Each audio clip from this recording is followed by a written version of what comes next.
how you enjoy New Zealand at the moment. Do you enjoy Wellington and being around Auckland? I'm loving it here. Yeah, it's beautiful. The weather's perfect, and people are nice. Coffee's great. Fields have been good. Can't complain.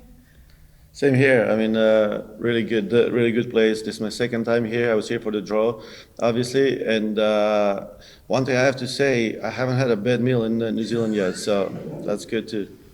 I guess to talk about some on-field stuff as well. It's been a couple of days now since the Wellington match. For you guys, what do you take out of that? I guess a bit of a slow start for you, but I mean, the first game of 2023. What do you guys take out of it? Either. Yeah, either. Okay, I can start. I mean, just having it be our first game of 2023 and wanting to kind of start on the right foot. Obviously, it was a slow start. It was a little dry, the pitch. We felt like we could have, done a bit more moving the ball, playing through the lines. And I think that we saw that in the second half. It opened up a little bit more. We scored in a lot of different ways, a lot of ways that we've been working on in training as well. So I think we're overall really happy with the result and just want to continue building on that. Do you look to rotate the squad a bit more tomorrow? Yes, the squad altogether is in a stage where nobody's really ready to play two 90-minute games. So we got to be careful because all our players, with the exception of Lindsay Horan, who is here, are in pre-season stage. So that's why we're going to have to be careful and give them good rest and time to recover. And just on the football Ferns style of football, what you made of them in the first game, what did you make of them? And I guess where do you see their threats? Yeah, I thought, as I said before the match, we expect them to be very organized, very disciplined, and fight in front of their own crowd. And we saw that. We saw a good, energetic fight, and we saw a very disciplined team that made it harder for us. And like Alex said, we were persistent in the things that we worked on, and ultimately we managed to score goals in different ways. Appreciate that. Thank you. Alex, so were you worried after 50 minutes when you hadn't scored? What was the feeling like on the pitch? No, there's never a reason to worry if there's not a goal within the first 15 minutes. I felt like it's always a good test for us to be faced with a team so organized, and we had some good opportunities and chances in front of goal that we didn't put away in the first half. So we want to make sure we capitalized on that in the second half and created more than we did in the first half. But we also had to really respect New Zealand and what they came forward with, which was just an organized team, one that was going to look to transition if they had the opportunity. So for the first game of 2023, I think that we can just build on this and look to take away a lot of positives from this last game. Alex, Rose is back here. How good was that? So good. I mean, Rose is such a creative player. It's really fun playing with her, and the more I play with her, the more I anticipate those things that defenders just can't anticipate. So she's a player that I really enjoy playing with. And that's what really stood out about it, is you did anticipate it, you were ready for it. How good does it feel when something like that comes off? Yeah, I think as you play with teammates more and more, like you learn tendencies from them, and I think I know exactly what Lindsay's going to do when she's facing inside the field. I know what Rose's going to do when her back is to goal. I know what Mal is going to do when she's taking on a defender 1v1 on the flank. So it's really fun now, kind of putting those all together. And again, with Rose, it's fun linking up with her because she always makes something out of what seems like nothing at the time. Like Eden Park, where you're playing tomorrow, if you make it to the semi-finals of the World Cup, you end up playing there 3 or 4 times. How important is it to, get that familiarity tomorrow? And, it's going to be a place you're going to hopefully see a lot of coming into July and August. Yes, part of the reason why we came here was to familiarize ourselves, among other things, with the stadiums that we're gonna hopefully spend a lot of time at. So being at Eden Park means a lot to us, to familiarize ourselves as a group, but also the players themselves to get on the field, to get a feeling of the field, to get a feeling of the stadium. And also, we understand there's a lot of culture, a lot of history and tradition with the stadium. So we're really excited to be there to play games. Do you know much about cricket and rugby? Do I watch? Know much about Oh, cricket? I mean, enough to know that the women's team won the Rugby World Cup, and the Cricket Women's World Cup is going to be there. I see people are excited there, just me mentioning it.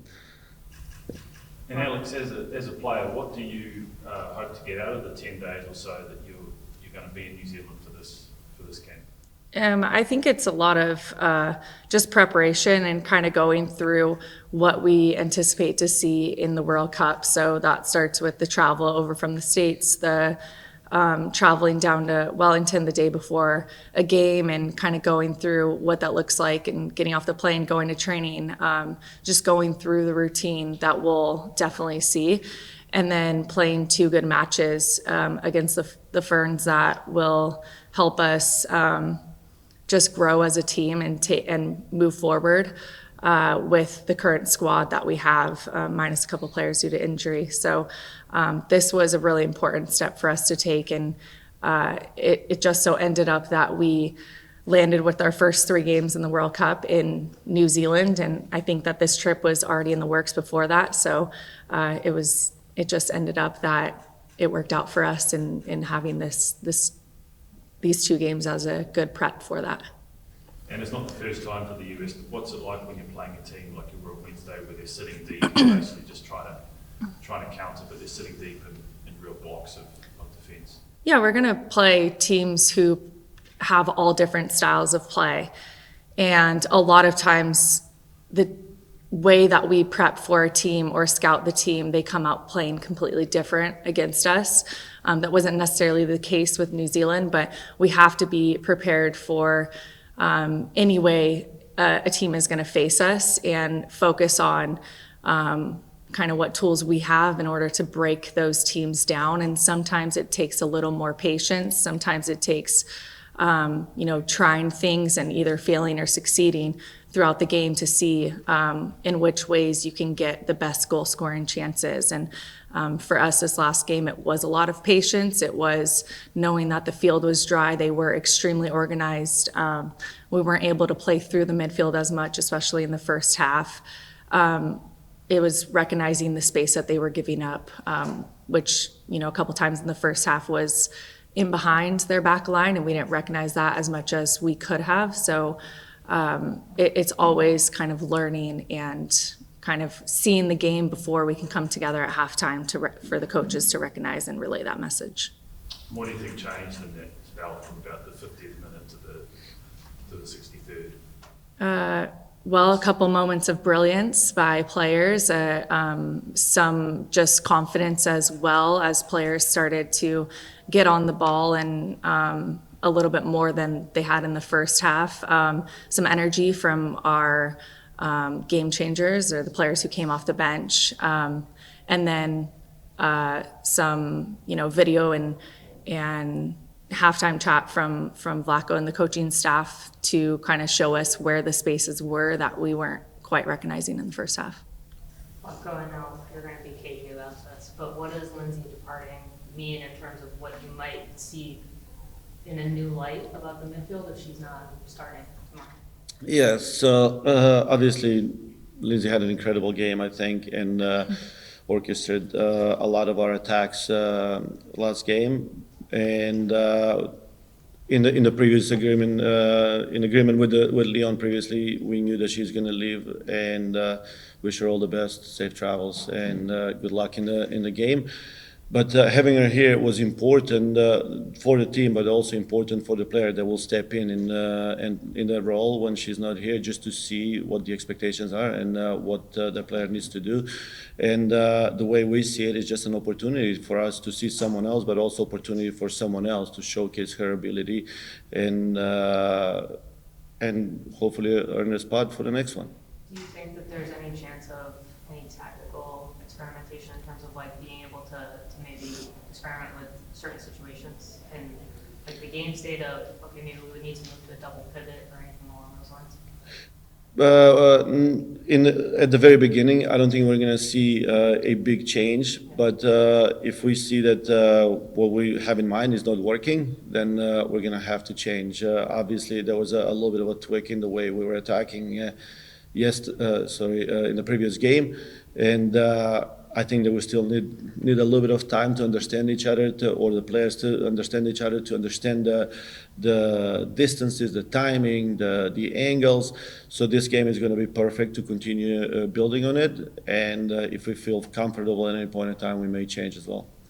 Alex, do you feel like that connection is starting to like regrow for 2023 in terms of, it did feel like in that 12-minute spell, like Rose especially was finding the space between the midfield and the back line? Like, is that starting to gel again?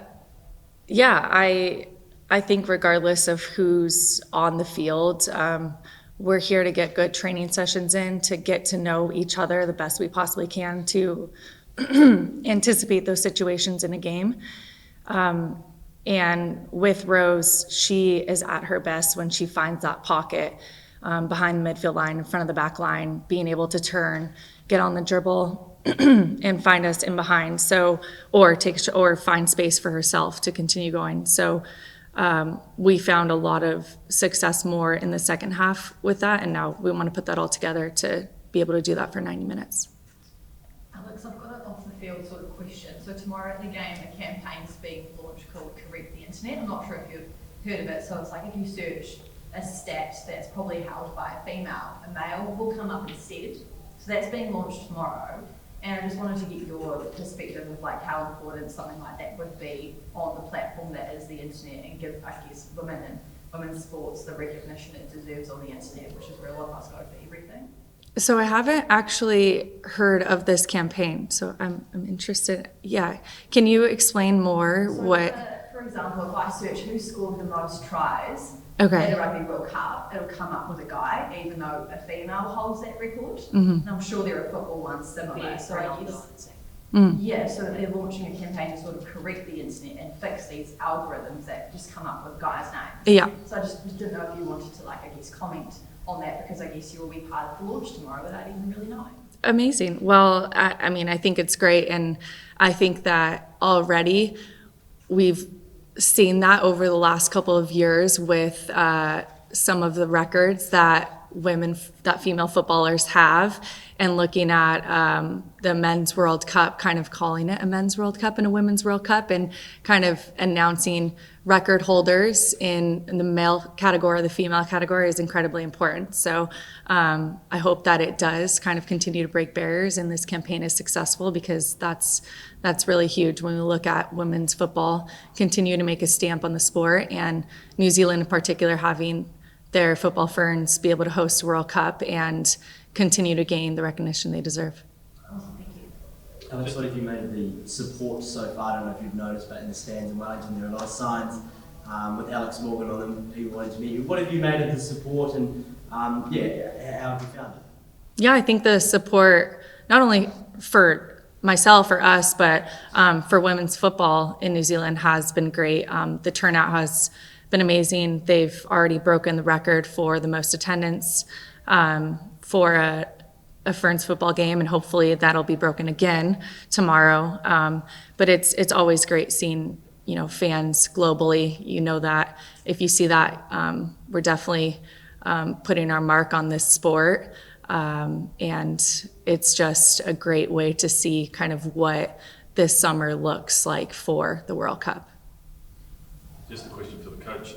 At this stage, 6 months out, how many players are in contention for your squad? I'm sure you have an Excel spreadsheet or a piece of paper, but how many names would be on that long list at this stage?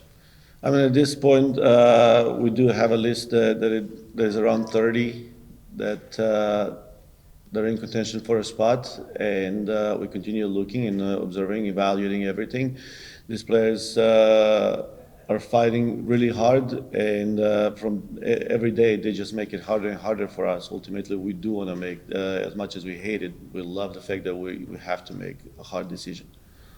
But only 30, not sort of 40 or... That was 40 at one point. Oh, okay. We're at 32 to be more precise right now. Vlatko, how much of an advantage is it you actually being here? And, you know, if you were England or the Netherlands, you know, looking at a team like you and this kind of preparation you're getting, would you be concerned? No, really. I mean, I'm sure every team in the world is preparing for the World Cup the way they feel like it's going to give them the best chance to be successful. And we took this route, and I'm sure other teams took the route that they believed they need to take. So I don't think anybody's concerned with our preparation, or I don't think that we're concerned with anybody else's preparation. It's just part of the game. Like, you obviously went to have this camp in New Zealand before the draw, before you knew to be playing here. What made you pick New Zealand, I guess, over Australia, if that was sort of what you were looking for? We were in Australia in 2021, November, so experienced that trip as well, knowing that the World Cup is going to be in Australia and New Zealand. But now, instead of Australia, you know, we decided to go New Zealand. But like I said, it worked out great for us in terms of where we were drawn, and the fact that we can replicate everything from the travel to stadiums to regiments and travel inside of New Zealand, it just made this trip that much more valuable for us. You said all the food was good, but what's been the best meal? What's the best meal? Your favourite meal? I mean, it was the lamb shoulder that I had, so it was amazing. Anything else? All right, thanks, people. Thank you. Thank you.